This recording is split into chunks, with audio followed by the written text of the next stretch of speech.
Today I am making a really cool gift idea.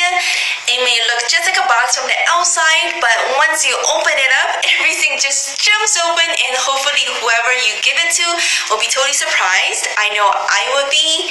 I filled the box up with memories Draco and I shared over the years, but you can personalize it into whatever you like. And again, this whole project only cost me $2 to make, so it's super budget friendly. If you made this DIY or any of my past DIYs, I would love to see them. Please send them to me on Instagram with the hashtag SunnyDIY. If you like this video, please give it a big thumbs up. I really appreciate it, and let's go DIY. I bought a sheet of double-sided Bristol board for $2 from Staples and cut it into 2 squares measuring 30 centimeter by 30 centimeter. And then I'm going to divide the length and width of the square into thirds. I made sure the sides of the square are a multiple of 3, so it's easy to divide. Align the 2 dots together, and I'm going to score the line by running the back of my scissors along the ruler to make a dent.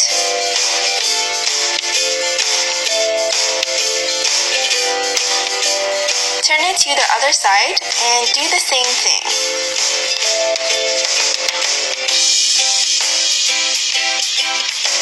And you will end up with a nice square grid. Then just fold along the lines you have scored. It should be really easy.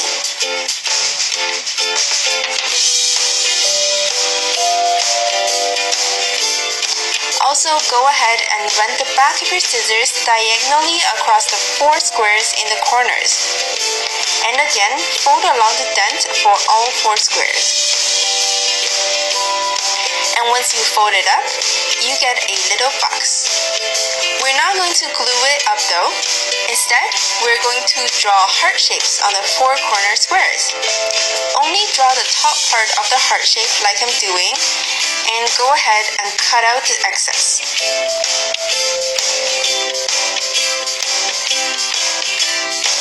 For the next 3, you can either draw more heart shape, but to keep all of them looking the same, I'm going to trace the cut-off piece of the first heart shape onto the other ones.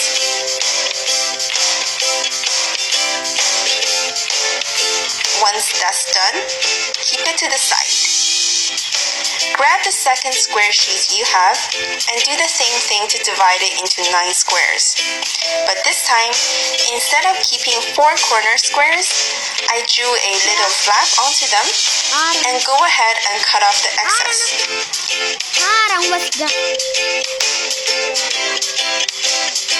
Then, we're going to fold along the scored lines to form the shape of the box.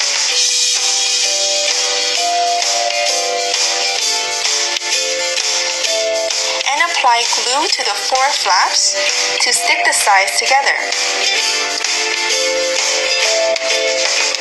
Now that the basic box is done, I'm going to work on adding the details. To add an additional layer, I'm going to measure a strip of paper that's narrower and shorter than the box. This double-sided Bristol board is really convenient to add a contrasting color just by flipping onto the other side. Then I'm going to score the long strip into thirds. And I made 2 of the same thing. Go ahead and glue it down at the center of the box.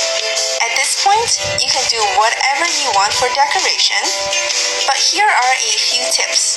I wrote on the inside of this square sheet of paper, and I'm going to fold it into a heart shape. Just follow what I'm doing here. Make sure your writing is right side up before you start folding.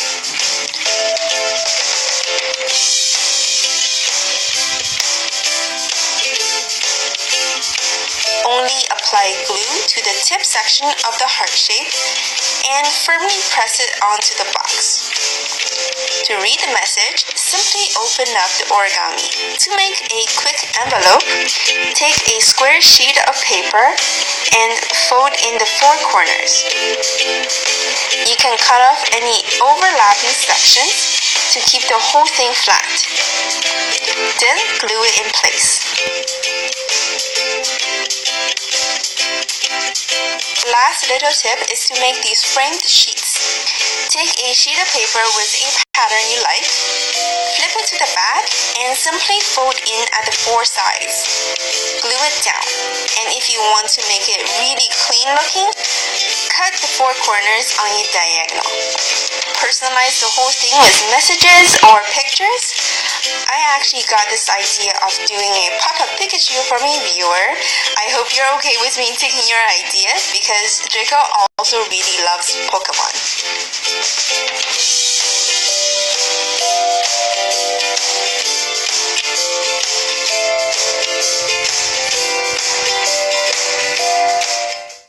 Thanks for watching. I hope you will make it yourself. If you like this DIY, please give it a big thumbs up.